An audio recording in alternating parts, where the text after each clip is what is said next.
Hello, guys. Welcome back to Sarcastic Remarks alongside Chris to my right and James to my left. My name is Ryan Chambers. We are the official Dallas Stars podcast of THPN. Go and use that promo code THPN next time you go and use DraftKings Sportsbook. They are our sponsor for this episode of our podcast and all of THPN. How are you gentlemen doing this fine Wednesday evening before the playoffs get started on Monday? Fantastic. I love all these games. Past 4 out of 5 have just been blowouts. They've been done by the second intermission, and it's been great. I love it, especially against bad teams. This is exactly what we wanted when we saw the schedule we had. Yeah. James, how you feeling, man? Once we got past the stupid Vancouver Canucks, it was smooth sailing from there. It's the freaking Vancouver Canucks, man. Like I do not understand. Why do they always play better once they know they're gonna miss the playoffs? 2 years in a row. I know, right? It's so strange. I don't understand. Like they've been ridiculously good the past couple of weeks. Man, and they've been like on a. I think they've been like in the top half of the NHL when it comes to their record, and it's not like they've been playing like really crappy teams. They've been playing really good teams, Dallas being one of them, and they've just gone on a tear recently, just randomly here to end the season. So yeah, they made it back to 500 hockey. Yeah, and they did the exact same thing last year too. They probably should have been in the playoffs last year, and they probably should have been in the playoffs this year. And both years they miss. So, anyways, guys, as of tonight, the playoff teams are completely solidified in the NHL schedule. There's still some seeding to be determined for the most part, but all of the teams that are currently in the playoffs are in the playoffs right now. Like there's no playoff races. The races are done. Most teams either have one game remaining or two. The Avalanche is the one that we're mostly looking at. They've got 2 games remaining. They've got one tomorrow and one on Friday, which is actually a makeup game because of some bad weather in Buffalo earlier in the year.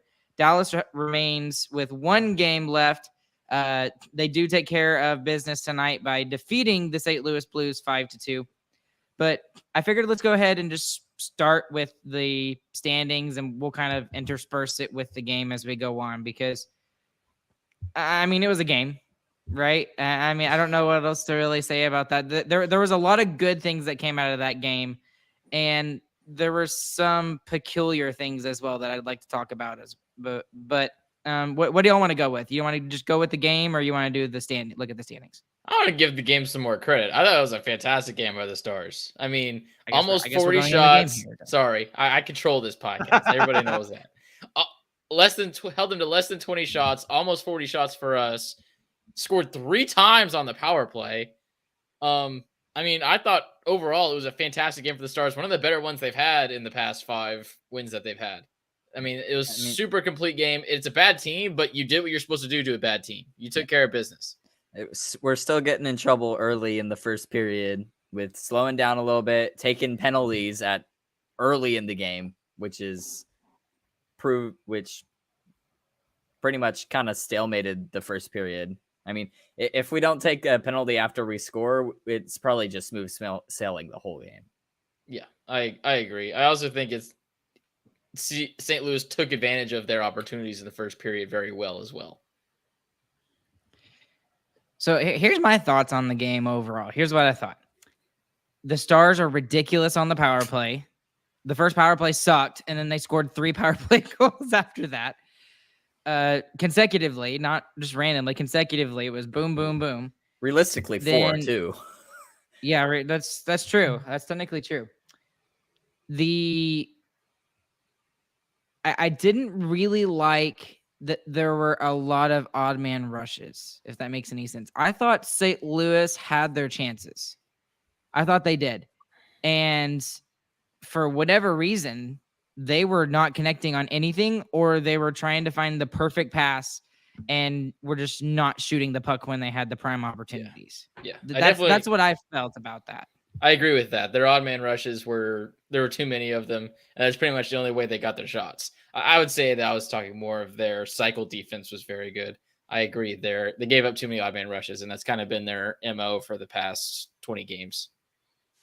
Now, here's the other thing that I'll give them credit. I'll give the Stars credit for this. They got better as the game went along. So the first period I thought was it wasn't bad. It was not a bad period at all. The Stars played very well, but there was just too many opportunities that St. Louis could have capitalized on. And I mean, if you're playing Vegas or Boston or Carolina, or I guess we should more look at the Western Conference, Minnesota, Colorado, those teams are going to capitalize on more of those chances.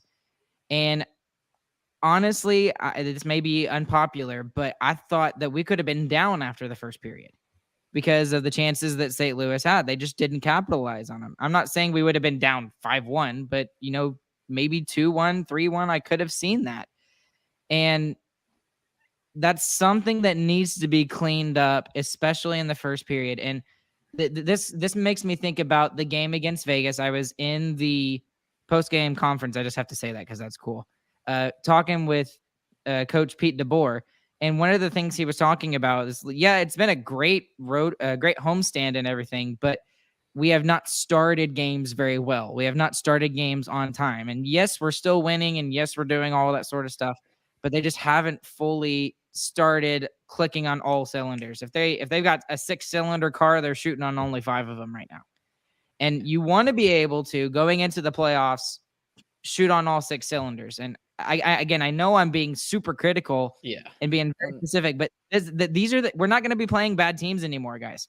We've had a lot of time the last couple of weeks playing against these bad teams, and you're not going to see those teams in the playoffs, including Winnipeg. I think that's true, but I think that is mainly very nitpicky. Yeah. I mean, the Stars played a very good period, and they outshot them 14-6. Yeah, that's not the only problem that I have with it either, though. It's like you're gonna show up for the better teams. That's how it works. That's how there's so much parity in the league in the first place. If you don't show up for the bad teams, they're gonna beat you. They will. But it's hard sometimes to start games against teams that look really out of it, and the Blues are completely out of it and are playing for absolutely nothing right now. It's hard to take a team like that seriously when there's 2 games left in the season and you already have home ice advantage. Yeah, I think it's going to be easier to start the game whenever you're walking through the tunnel at the AAC and the building is shaking and towels are waving in the air. I think that's going to be that, man. I think that's going to I think it's going to get you a little bit more hype and focus you up a little bit more. So that's my big critical point from the game tonight. Is it just it was just the first period. The second period, there was a little bit at the beginning, but after that, it was very smooth sailing in the third period. The third period was boring, which is exactly what you want when you're a road team and you're up by 3 goals. Time in a row. Yeah. And also, just once again, I think it's important to say that we are being very nitpicky with this as well, which is a great thing. We love to have to be nitpicky to find something wrong. Overall, 14-6 period, we had a lot more chances that we should have scored on too. Yeah.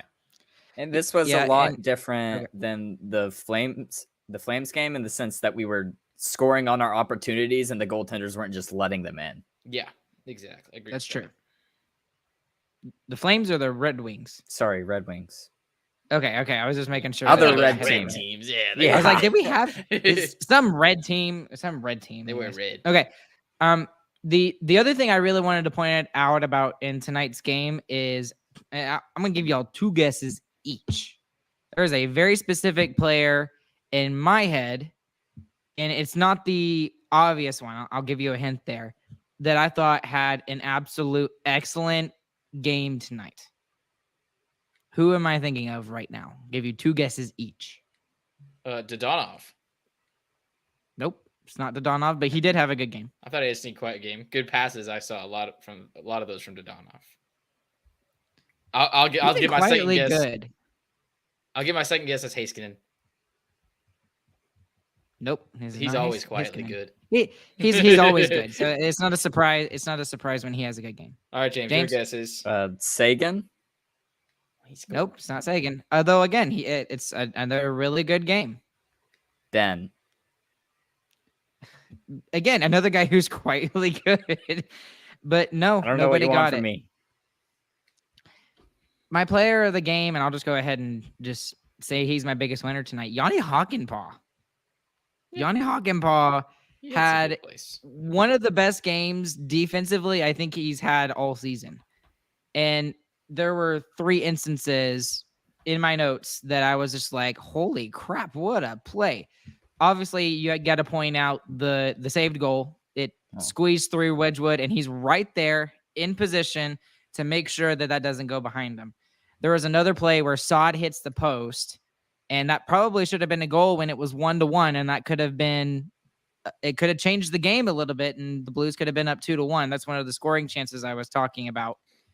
But then there was also another opportunity where it looked like it was going to be a rush chance, 2-on-1 going into the Stars zone, and it was him versus 2 players.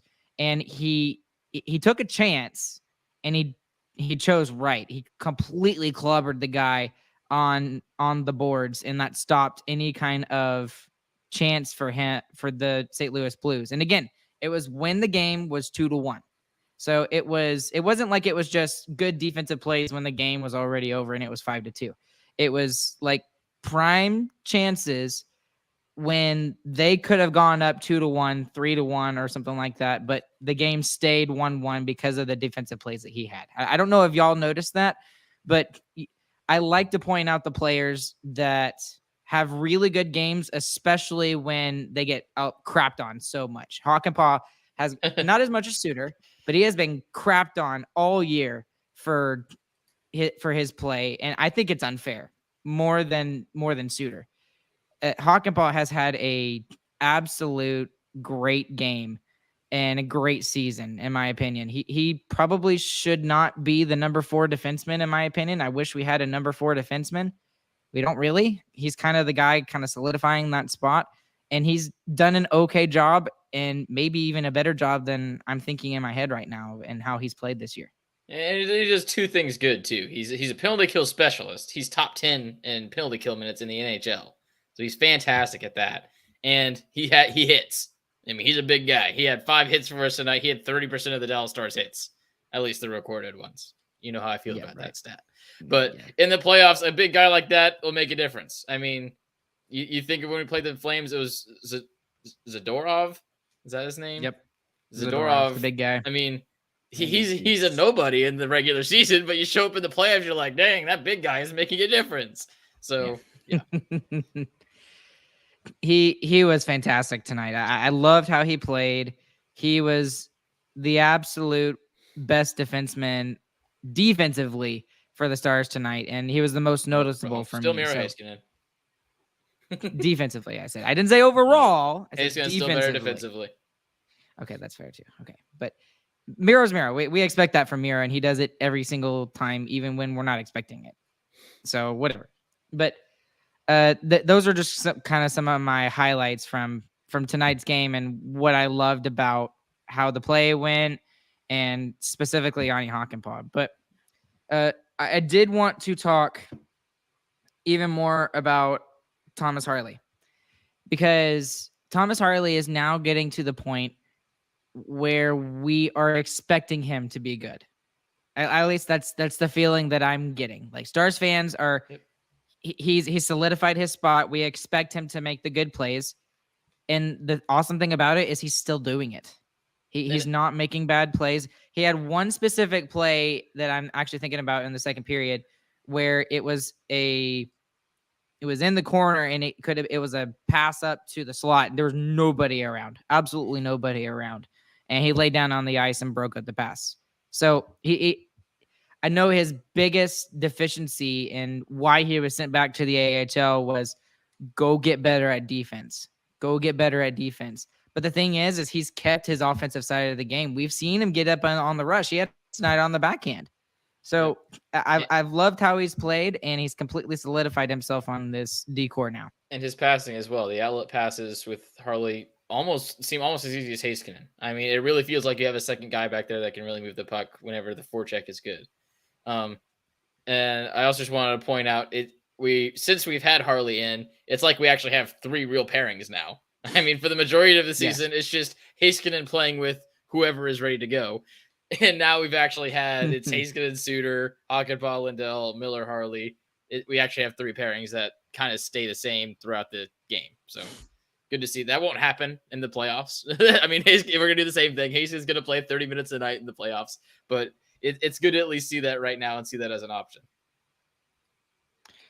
And I never thought that I would like the pairing of Suter and Miro again after last season. And a lot of people saw Suter pulling down Miro Heiskanen, but maybe that really wasn't the issue. Maybe the issue was he just wasn't playing. Klingberg was here and Klingberg went off, and now he's able to, kind of come out of his shell. He's now, and we haven't even talked about Miro yet, but he's now the holder of the record for a defenseman with single season points. I cannot talk tonight. Sorry. He's got 72 now. So he's surpassed Sergei Zubov. Yeah. 73, excuse me. He's surpassed Sergei Zubov. Yeah. So again, he's just doing it. I think Suter might have drug him down last year still. Suter's just playing very well the past 10 games. He's been pretty fantastic. I think Suter's just played a lot better as of recent. I don't mind it at all with the way Suter's been playing recently. Yeah. And if you go on Twitter, you don't see hardly anything about him. So he has to be doing really good. Yeah, right. That's normally how I can tell if he's having a good set of games, is if he's not getting trashed on Twitter, especially. Yeah, he's probably playing great. then he's doing really well. So, and that's really how he's doing well, is when he's invisible and his name is not mentioned very often. So, but yep.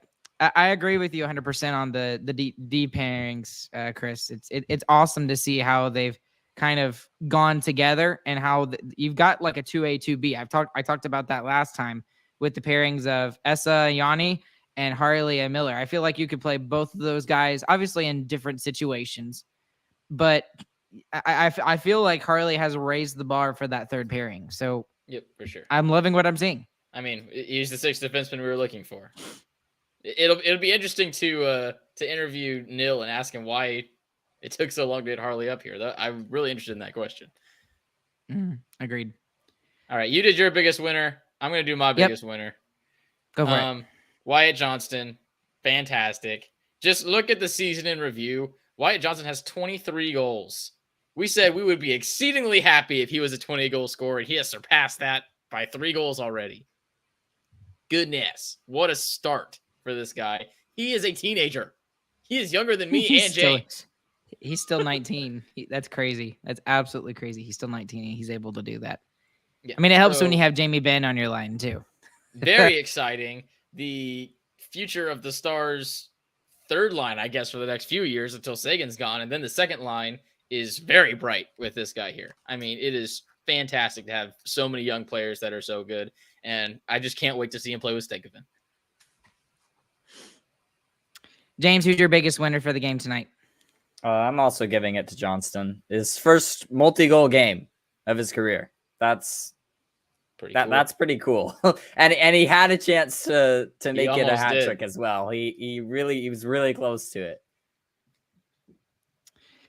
Yeah, I knew that was probably going to be one of y'all's biggest winners, which is why I didn't go with him. He would have been mine, but I mean, he is fantastic. He's absolutely fantastic, and he came around at the right time. It seems like he's resurged Ben. He is him and Ben have given us a third line. That's a Stanley Cup winning third line. And how long have I been saying that third lines is? I think you've been saying it all season, Ryan. All season long, you've been saying that. More like 5 years. It's felt like. I'm just joking. When did we start this podcast? Long time. 2020, man. It's 2023 now. Can you believe that? 3 years ago. You've been saying that for 3 years. You have been saying that for 3 years. Okay. Biggest loser. Biggest loser also goes to Wyatt Johnston. 29% on the faceoff dot. Come on, dude. You have to do. He's a teenager. I use the same argument as we did in the other one. I don't care. 29%. Gross. Yeah. I'll give my biggest loser to the Pittsburgh Penguins and the Calgary Flames. We'll talk about that in a second. No, you not non-related to the game. Go to the playoffs. You go to the playoffs. Yeah, we're almost there. We're almost there. James, who's your biggest loser? My biggest loser is the penalty kill. All of them tonight. All the penalty kills. It was like really? 4 for 7 on the night, I think. The combined penalty kill was my less than gosh. 40%. Yeah. Oh, that's terrible, man. Oh, that's terrible. Now, granted, the Blues only got 2 chances, but man, oh my goodness. Okay, I just mentioned it, so we got to get into it. Let's talk about the playoff teams first off, and then we'll talk about Calgary and Pittsburgh in particular because we've got to mention real it. Quick. Give the path Sure, to winning the division. So Colorado has 2 games left. They have to lose at least one, and it can be in regulation or overtime. Right. If we beat the Blues tomorrow. So we have to beat the Blues. Colorado has to lose one. Or we lose to the Blues, Colorado has to lose both. One in overtime.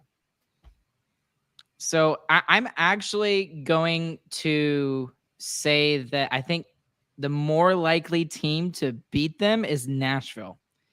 Because Winnipeg is already going to play Vegas. So, I mean, I don't think that can change. They shouldn't play anyone. Well, it can't change, no. Yeah, it can't change. So I think Winnipeg, and they're literally just going to be, it's going to be like an all-star game down there. They're just going to be this whatever. No hitting. Everybody stay healthy. And it doesn't matter what the heck happens in this game. Nashville, I think, will be playing for pride because they gave their fans I mean, hats off to the Predators. As much as we hate them, they sold everybody off. Like, everybody was gone. They have all of their people who are hurt. I mean, like, Yossi is hurt, Duchesne, Forsberg, Johansson. They traded Michael Granlund. They traded Matthias Ekholm. Like, and Niederreiter got sent off to Winnipeg. And they somehow are still able to get it. I mean, it was literally until they were almost in the playoffs. And at one point, it's an AHL team with UC Saros on it. UC Saros almost made the playoffs. Yeah. there were so many games. Yeah, I was getting to that. I think he has the best goals saved above expected now, which is ridiculous. Yeah, because he's on a team that isn't gonna make the playoffs. And there's a Linus Ullmark in this league right now. What the heck? Their goal differential is negative. Yeah. And they almost made it. That is crazy. Well, anyway, seriously, we hate them, but you have to give them credit for what they did because that's incredible what they did. But seriously, like let's get down to these playoff matchups and see what we've got right now. Here are the teams that will be in the playoffs 100%. For the West, Dallas, Colorado, Minnesota, Vegas, Edmonton, LA, Seattle, and Winnipeg barely squeaks in after at one point being number 1 in the Central Division in like November. In the Eastern Conference, here's the teams we got. Boston, big surprise there. Toronto, Tampa, Carolina, New Jersey, the Rangers, the Islanders, and then the Florida Panthers. So lots of good possible matchups going through here right now. If the season were to end right now, obviously seeding is the only thing that is kind of up in the air right now. All those teams are in the playoffs. Dallas would be playing Seattle. Vegas would be playing Winnipeg. Colorado and Minnesota would play. Edmonton and LA would play. And that's as of right now, but that still could change by Friday. So 2 days from now. In the East, we'd see Boston and Florida. We would see Carolina and the Islanders. The Devils and the fun one. That's going to be really fun. And then we will obviously see Toronto and Tampa Bay duke it out again for the second year in a row. That's another series that is going to be fantastic to watch. That and the Central Division series is going to be 2 of the best series in the first round. I agree with you, Chris. So let's talk about the Stars, though. What is the chances that the Stars get number 1 in the Central Division? Because if that's the case, that would be a very favorable matchup for the Stars to place the Seattle Kraken because we've played well against them in the regular season. And also Seattle, I think we have all the intangibles on our side when it comes to team stats. I'm sure that's what he was going to say. Yeah, there you go. But yeah, I agree. I don't really want to play Seattle. The likelihood of us doing it probably calculate real quick. I think it's around 30% that we win the division. I mean, Colorado has 2 chances against 2 bad teams. We still have to beat St. Louis, and we're on our longest win streak of the season.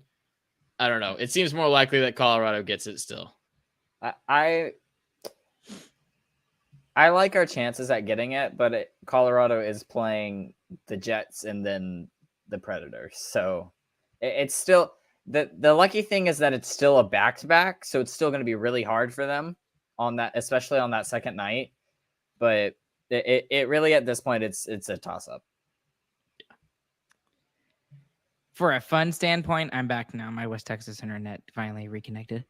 I think it would be a lot more fun to see the Stars go against the Wild. That there's so many. That would just be a fun series, and it would be more glorifying if we won that series than if we beat Seattle. Right? I mean, I was like, no offense to Seattle, but we have like no qualms with Seattle.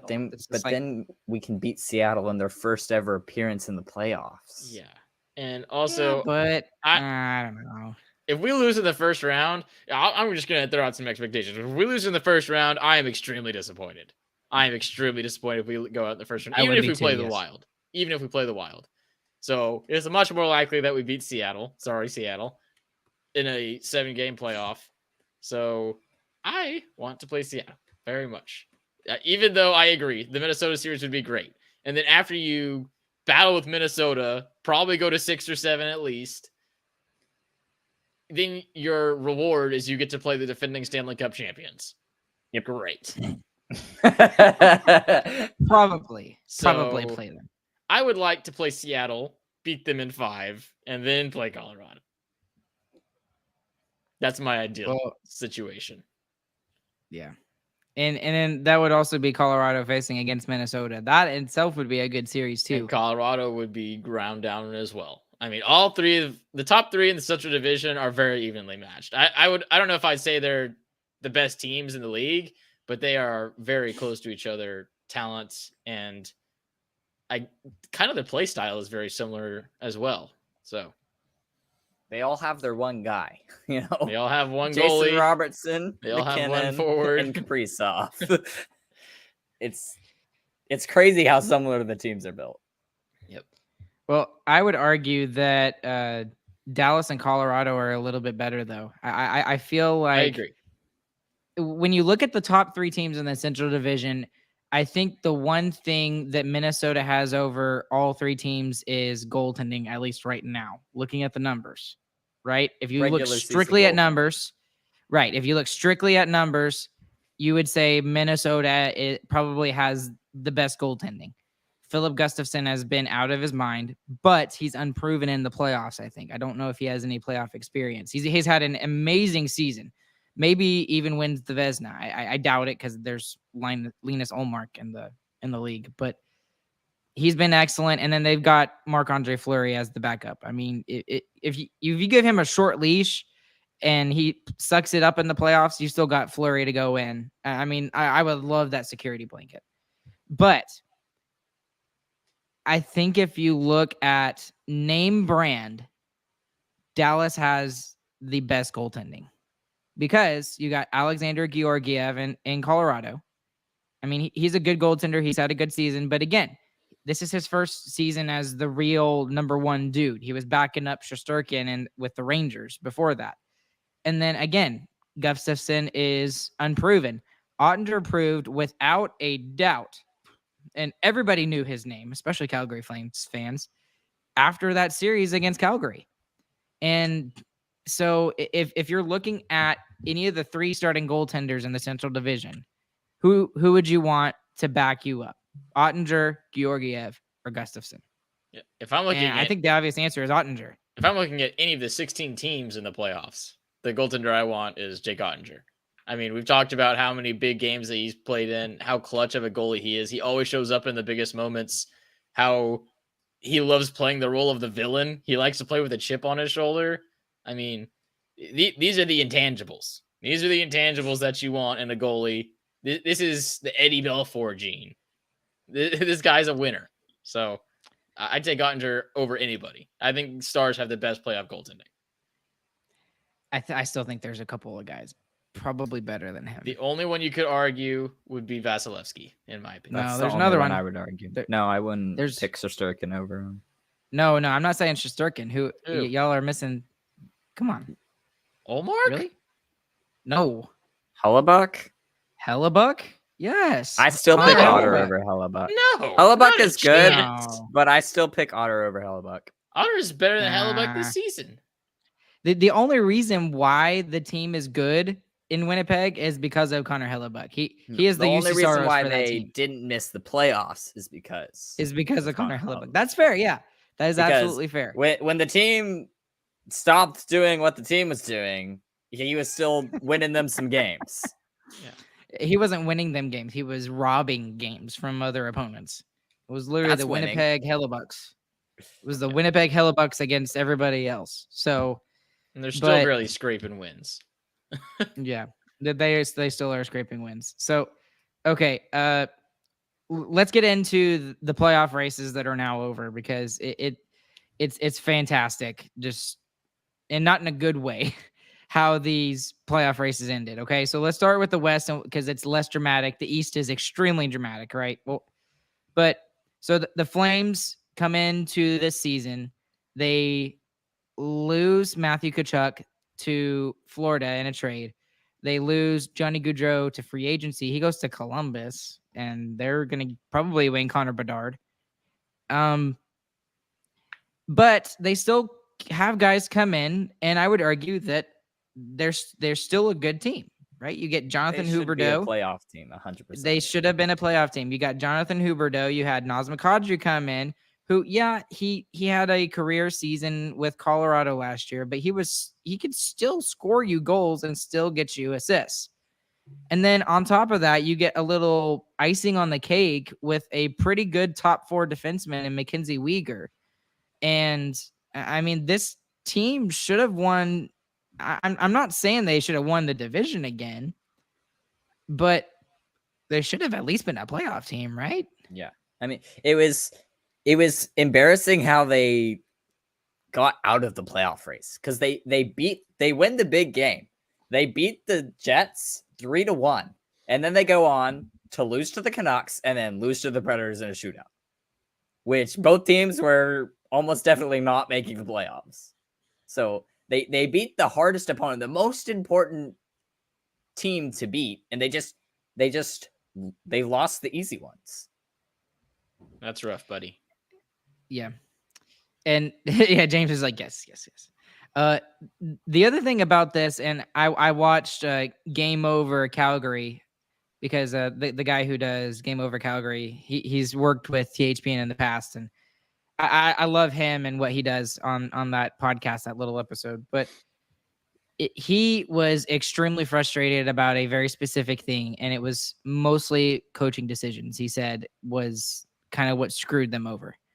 And if you look at Calgary Twitter, if you look at Calgary social media or any of this stuff, they complained so much about their head coach this season and some of the decisions that he made. I mean, and they were even more frustrated.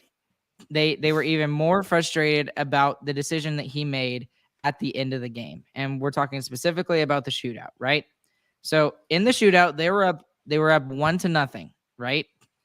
After the second round of the shootout, they were up 1-0 in the shootout.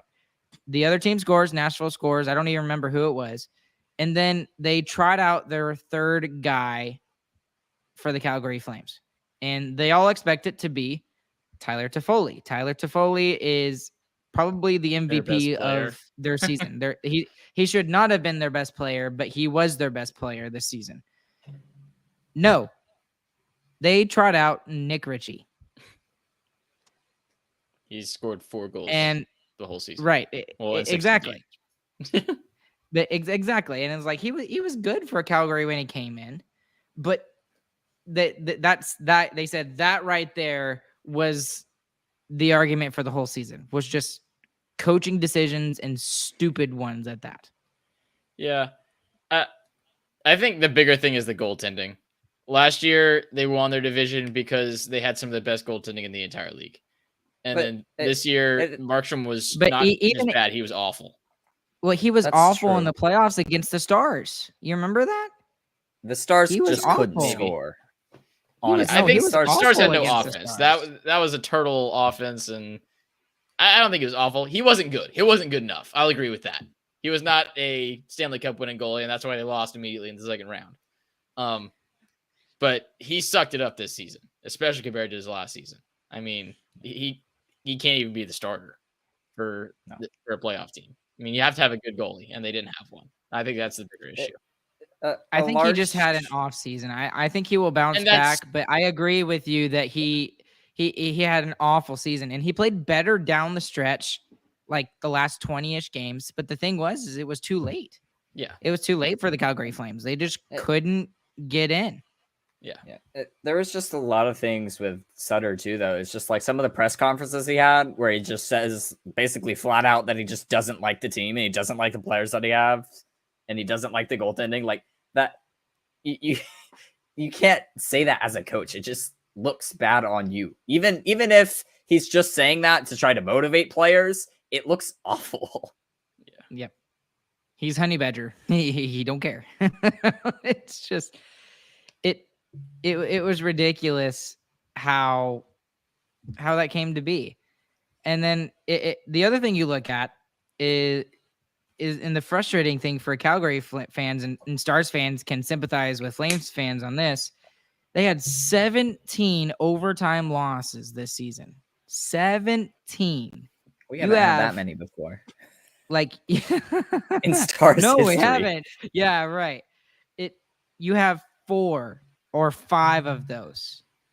You win 4 or 5 of those 17, and you're in the playoffs.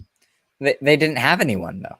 That's the whole problem with their season. It's like not having anyone on their team who could score, combined with them hitting like the most posts of any team in the past like 3 years. It was a unlucky season combined with the team just not looking great. Yeah. I think this is one of those like the Stars and the shortened season after COVID. I mean, nobody thought that was actually the Dallas Stars. Nobody really blamed the Stars for that season. They just had no luck go their way. They had all their players injured. It just happened. I think that's going to kind of be the same thing. I expect Calgary to be back in the top 3 in the Pacific next season, even with marginally okay goaltending and with Huberdeau having a bounce back second season. So last question, and then we'll talk about the East, because the East is really, really entertaining to talk about. But what does this really boil down to for the Calgary Flames? Whose fault is this?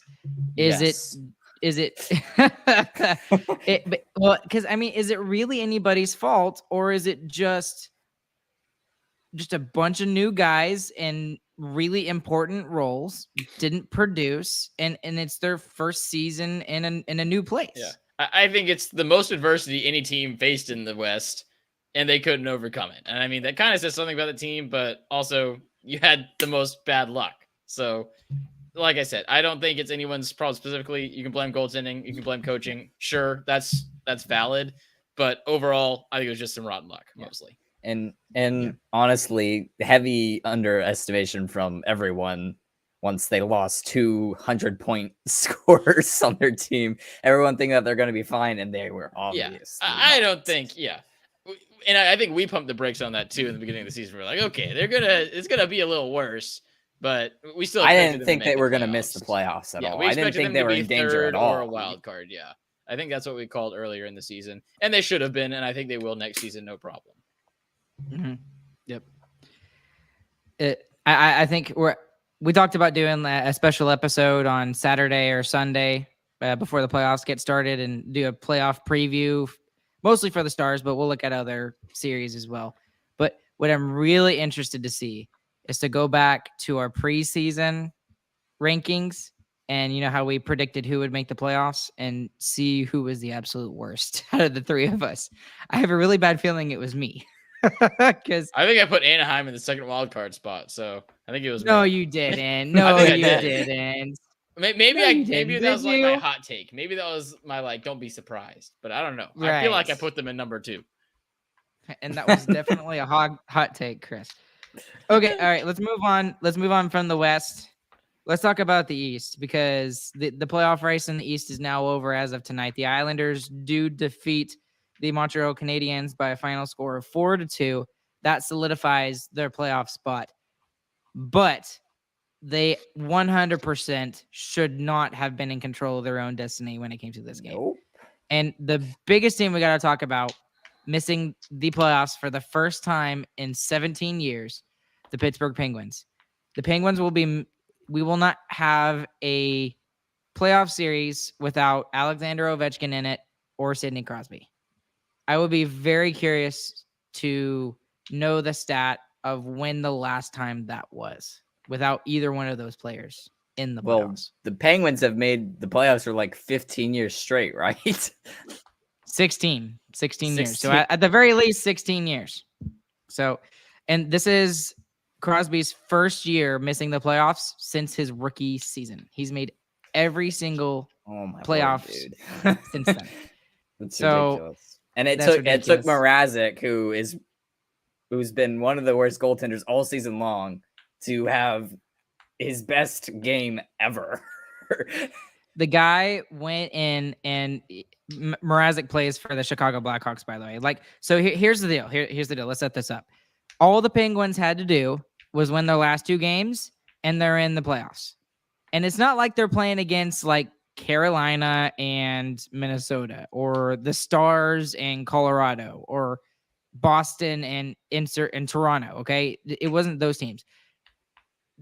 They played the two worst teams in the NHL, guys. The Chicago Blackhawks and the Columbus Blue Jackets. All they had to do was beat those two teams, and they were not able to take. They weren't able to do it against the Chicago Blackhawks, who have literally nobody. They have nobody on their team that I recognize other than Andreas Anathanasiou, Tyler Johnston, Seth Jones, and Lucas Reichel. That's Peter Mrazek, obviously. But like those are the only guys that I can think of off the top of my head. And five guys. And Mrazek isn't even the best goaltender on that team. No, he's not. Alex Stalock is better. I agree. He's one of the worst on their team. I mean, he's really had a very bad season, exactly as planned for the Chicago Blackhawks. But it is just it's such an anomaly that happened. It's insane that it happened. They lost to them 5-2. I think there was two in our reality. In our reality, it was 3-1, and then I think, Pittsburgh Chicago scored an empty net goal. Yeah, and got a 6-on-5 goal, but it didn't matter. It was still 3-1. It wasn't like it was a 1-goal game. It was a 2-goal game. Like Pittsburgh could get 1 goal on Peter Mrazek. Mrazek made 38 saves. I mean, you can't take. That is so bad. That is absolutely so bad. That's some Dallas Stars stuff right there. I know, right? That is absolutely some Dallas Stars stuff right there. So the Islanders get in. They're currently the first wild card in the East, although they will, and again, I'm assuming, they will probably be the second wild card after Florida plays their game, their last Carolina. game. Carolina? And Carolina's fighting for first in the division still. So that's true. We'll see. That is true. If you're Boston, who would you rather play? The Islanders or the Panthers? The Panthers. The Panthers. Without a doubt. Exactly. The Islanders are very scary in the sense that they will hit you and beat you up. And they have, what's their goaltender again? I forget. But Sorokin. And his stats have been good for the past 3 years. I mean, he constantly has like a 920 on the season. And it's not just because of the play style that the Islanders play. He's actually a very good goaltender. He makes some incredible, amazing stops. So I agree with you. Like, I mean, I know you have Linus Ullmark, and he's probably going to win the Vezina, but part of that is the product of him playing behind a good team. Yeah. I look at the matchup more of who is more likely to pull off an upset rather than who is the better team right now. And I think the Islanders are more likely to pull off an upset against the Bruins than the Panthers. That's fair. I just see Matthew Tkachuk, and I'm like, that dude's Nope. a gamer. That dude's a gamer. Yeah, Chris likes Matthew Tkachuk. Fair enough. And Chris likes Matthew Tkachuk. Yep. And you know what? He has been the MVP for that team for the Panthers this season. He's He been fantastic. He did. What's really funny is that everybody in Florida Panther land is crediting his dad for getting Florida into the playoffs. You know what he did? What did he do? He called the team soft, which apparently that's, I guess, the worst like offense you could tell a team is that they're soft. I've listened to some. Went on a. I've listened to mic'd up chirps. That is not the worst thing you could say. I've heard much worse things on mic'd up NHL. But this is Keith Tkachuk, man. Like I think the guy should be in the Hall of Fame. He's not yet. I think he will get there. But this is also the dad of your best player, right? And Keith Tkachuk is calling you weak and soft and frail. I mean, I would hate that, getting called out by my best player's dad. It's kind of sad. Cringe. Right? It's not just me, right? No, it's not. No. Okay. All right. Two more things, and then we'll kind of wrap it up. We'll do a who cares, which someone needs to think of a who cares. Wait, did I say that out loud? No, we've already had one. Okay. Okay, James has got one. So this will be surprising, and we'll have to think of this off the top of our heads, Chris. I got to give some shout outs, some praise to Carlson of the San Jose Sharks. First defenseman in almost 30 years to get over 100 points. He's got 25 goals, 75 assists, and nobody else comes even close. No, he has like 30 points more than any other defenseman in the league right now. And then he also has 30 more points than any other forward on the San Jose Sharks. I think like Couture has like 77 or 80 or something like that. So it's not even close. My question to you guys is, just because the significance of him and his storyline and the fact that, you know, it just took Brent Burns leaving San Jose for him to be able to have that 100-point season. It looked like he was virtually done playing hockey at a supreme high level, and that was not the case. This year, he's been great. Does he deserve the Norris Trophy as the best defenseman in the NHL just because he has had a 100-point season? Because I would argue that, yes, it's momentous, and yes, it's a record, and it hasn't been done for 30 years, but is he the best defenseman in the NHL? Yes. We all know that's not what the award is anymore. The way the award is awarded, like, yes. Regardless, either way, he has 30 more points than any other defenseman. Yeah. That's ridiculous. Yeah. If it, like, when it's like 3, 4, 5 points more, it's like, okay, whatever. But when you have 30 more than the next dude, that's a little insane. That's pretty significant. Yeah. There needs to be a best offensive defenseman and a best defensive defenseman award is what it really comes down to, because he definitely deserves some kind of an award. He beat the next best defenseman by 30 points. So yes, he's fantastic and head and shoulders above the others. But yeah, his defense is definitely not the greatest. And he always has his best offensive seasons on some pretty terrible teams. If you remember with the Sens, he would go off on the Sens whenever they're not in the playoffs. And who cares? I don't care that much. He hit 100, and I'm like, oh, cool. He hit 100. Good for him. I bet he'll tell his buddies that in the golf courses in Cabo. Oh, shots fired. I think there should be more defenseman trophies, right? Because it seems like all the forwards win all the trophies, right? The MVP, the best player as voted by the players. You know, there's a media trophy. Yeah, right. But they should get more credit for what they like. There should be. But it's lame. I'm gonna add one more. I'm gonna add one more to your thing. Best offense, best overall, like all around defenseman, and then best defensive defenseman. Because like players like Esa Lindell and should get some credit for what they do. He does not get enough credit for what he does. Esa Lindell is a fantastic defensive defenseman. He's nowhere near one of the best in the league, though. Well, I'm just saying, like, someone like him should get more credit, and those type of players should get more credit. Not necessarily Esa. I agree with you. There's probably better defensive defensemen than him, but players like him should get some.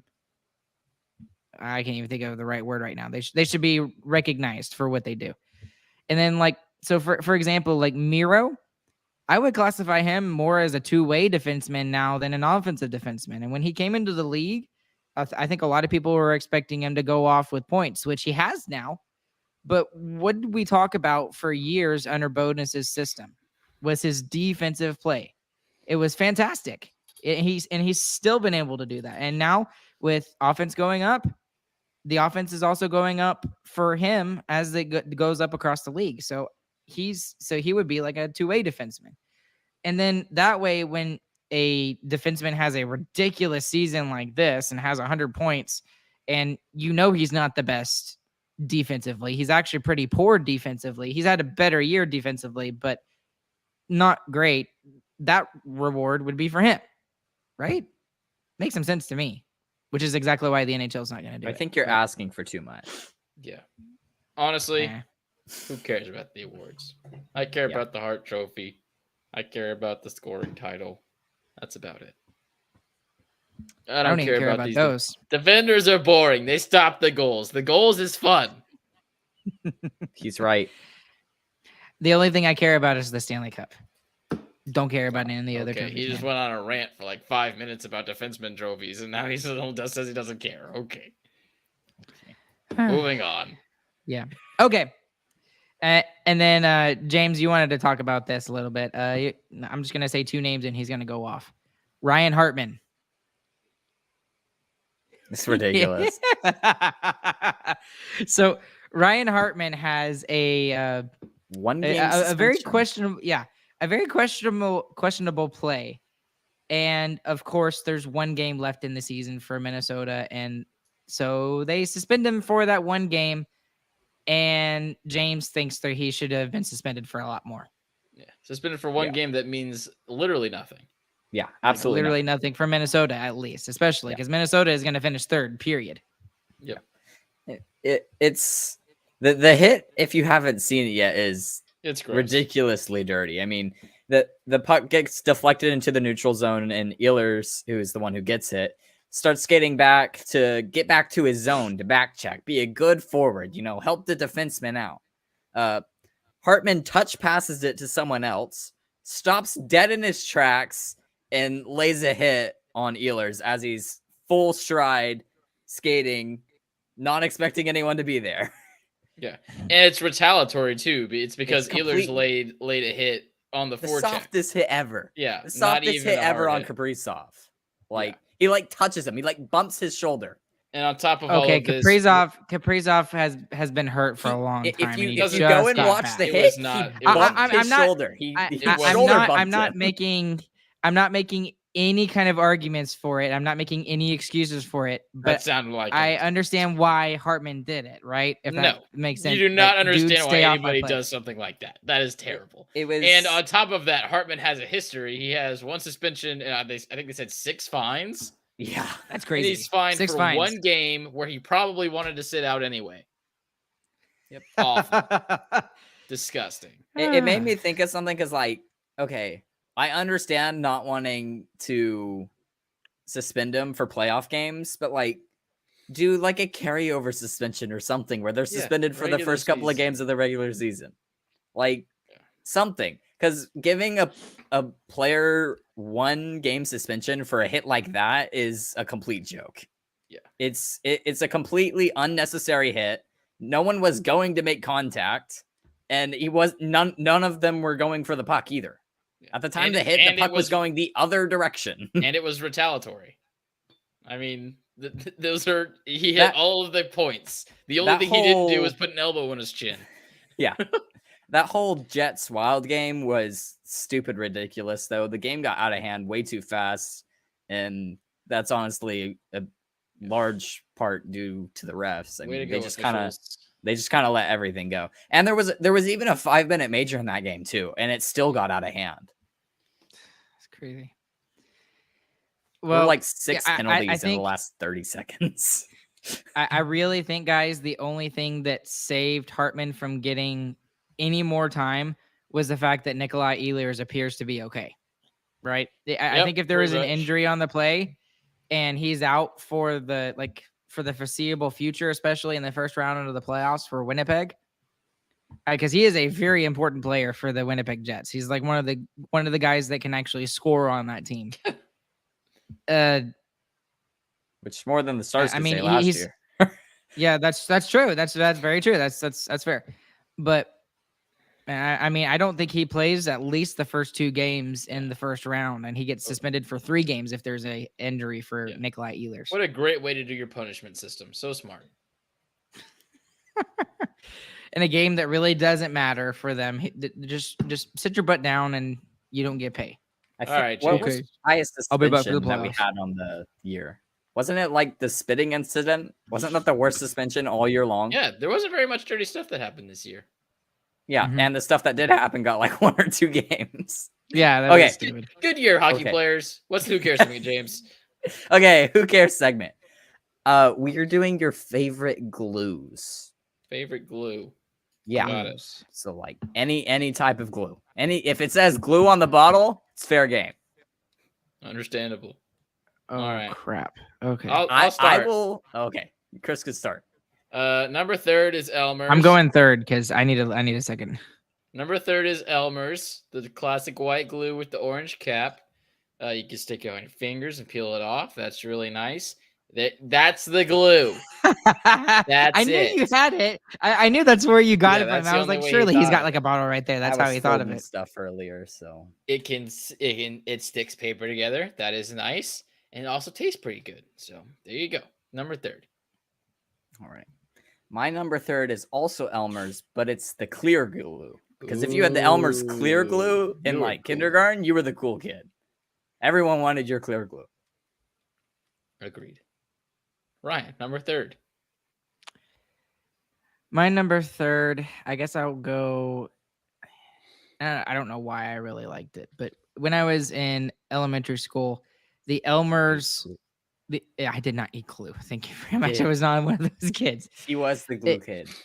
There was one of my best friends came into 2nd grade, and it was like the first day of school, and I was so jealous because he had a bottle of purple sparkly glue.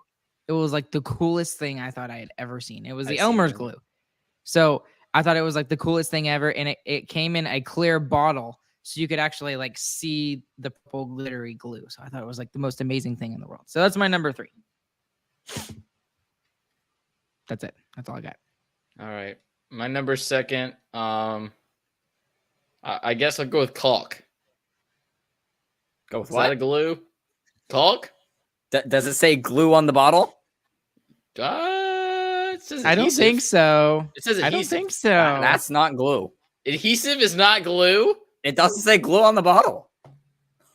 It's adhesive.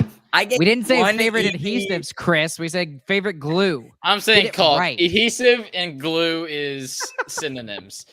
So I gave you one condition. And I'm going with caulk because you use it in the home building, makes stuff look nice, and it's got a real funny name. So caulk, number 2. Right.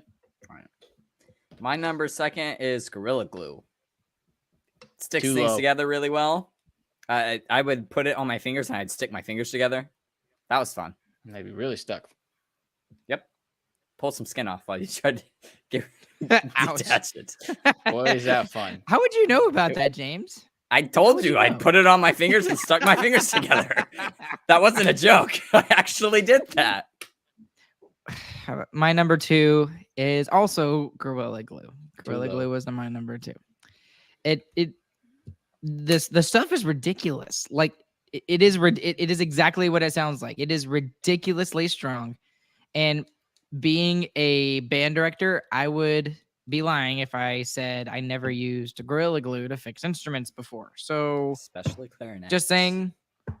Oh, you were not supposed to do that, But again, I would be lying if I said I've never done that to a clarinet pad and stuck it back on there with Gorilla Glue. You're not supposed to do that. It's really bad for clarinets. But it was the day of UIL, and I didn't have another clarinet to get fixed. We weren't at our own school. We were somewhere else. I had to have it fixed like right then and there. If that was your Gorilla clarinet, Glue is amazing. I truly apologize. All right, my number one is Gorilla Glue. Y'all didn't mention that it looks really cool and bubbly and stuff. And it's got a gorilla on it. And it has the coolest gorilla part. on it. That's the coolest part. It fixed my Sagan bobblehead. I have the giraffe Sagan bobblehead. His head popped off. I stuck it right back It's on. the long neck The bobblehead. long neck bobblehead. Yes. All right. James, number one. My number first is Flex Glue. There's a Memes Flex are Flex funny. Glue? What is that? Yes, memes are funny. It is Google. literally Flex Seal but glue. Googling. Google time. Oh, okay. There's a clear Now I version. gotta look at it. and like it's lots of fun. Does the Flex stuff actually work Kind of like you see it on the commercials? Like they have that stupid clear boat, and then it's like sinking. Right. and all of He a sudden sawed a puts- boat in half. he did. That's a lot of damage. Okay, but That's does a it lot of actually damage. work? That's a lot of damage. It works for a little bit. They wouldn't make money if it worked perfectly. That's That's a true. lot of damage. But yeah, Flex Glue. I'm gonna have to buy some. I'm just curious now. This is just Flex Seal in a small bottle. Yep, James is like, it has glue on the bottle, so it counts. it does. It says glue on the bottle. Okay. That was my condition. I have Under- met the condition. Understandable. Have a great day. Okay, my number one is actually not a bottle, so I don't know if it actually meets the condition. Because James, you technically Just did has say to say bottle. glue on it. No, Okay, well it does say glue on it. and you're good. My number one is the purple Elmer's glue sticks. Imagine I choosing a glue could stick. I could not It's stand disgraceful. when I was little. I know I'm gonna lose the who cares segment just because y'all both disagree with me. You but I picked a could glue not- stick. I could not to chew those. stand. Chewing I could glue. not Nasty. stand. Oh my gosh, y'all are idiots. Solid even. I could not stand when I would get actual like liquid glue on my hands, and I could not stand the stickiness. That was just something that in my brain did not work at all. So every time I didn't have an option of using a glue stick and I had to use actual glue, even the Elmer's glue, the purple sparkly stuff, whenever, I hated it because it made my hands feel so sticky. It was so nasty. Oh, that's okay. Glue I sticks do love solved that for regluing me. things over 4 and 5 times He over. hates his over and number over 3 again. glue. He picked his number 3 glue as Elmer's, and then he says he hates it. True. What a great I top think he 3. ran out of numbers. If I can't drink my glue, I don't want it. That's all I'm gonna say. So You can only I drink love- Flex Glue once. you can only drink and Gorilla Glue. You can only drink that one time. Might as well So make it good, man. So you better can save only it for do a it good day. once. You better save it for a good day. Oh man, guys. Oh, I thought of another Who Cares segment, but I was too slow. I have Save it for- cookies. I have cookies on my table. Mine was Nice. better, I promise. Top 3 Girl Scout cookies. Thought we already did Girl Scout cookies. Did we? I don't know. Maybe. We'll start reusing. remember Just start doing recycling. Yeah, nobody will know. Yeah. We'll And then we probably can go back change our minds Actually- anyway. Actually, Yeah, we're just right, exactly. we're just gonna cut it out and we're just gonna stick an old one on, and y'all won't even know. exactly. Okay. All right. Anything else, guys? It's time for us to wrap it up. It's late. No. No? Okay. We'll be back with you guys again tomorrow night. Stars have Another a game national against broadcast. another national broadcast, right? Against the St. Louis Blues, you'll never guess. And we'll see if the Stars can take care of business. And we'll see if Colorado wins on Friday or if they lose. And Or tomorrow. yeah, They could or lose tomorrow, I tomorrow. guess. Yeah. We still have no idea who we're going to play in the first round. And that's actually kind of exciting, to be honest with you. It's very exciting. So thank you guys to those of you that are listening live here with us. It's currently 11:48 on a Wednesday night, and y'all are absolutely insane to be listening to us at this time, but you are. for those of you that are listening afterwards on the podcast side, we really do appreciate all of y'all's support. And we're not able to do the stuff that we do without y'all listening and helping us out. So thank you for all that you do. Please go and check out StarcasticRemarks.com for all the latest news from Starcastic Remarks. Go and check out StarcasticRemarksShop.com for all the latest merch options. That's the best way to support this podcast. We'd really appreciate it if y'all would do that. Leave us a 5-star review anywhere you listen to your podcast. Click like and subscribe here on YouTube, or follow us on social media, anywhere and everywhere. Along with Chris and James, my name is Ryan. We will catch you guys on the flip side. We'll see y'all tomorrow night, and we hope you guys have a good and fantastic morning, afternoon, evening, whenever you guys are listening. Christian, take us out. Go Winnipeg. Go Preds. GG boys for the 5th time in a row.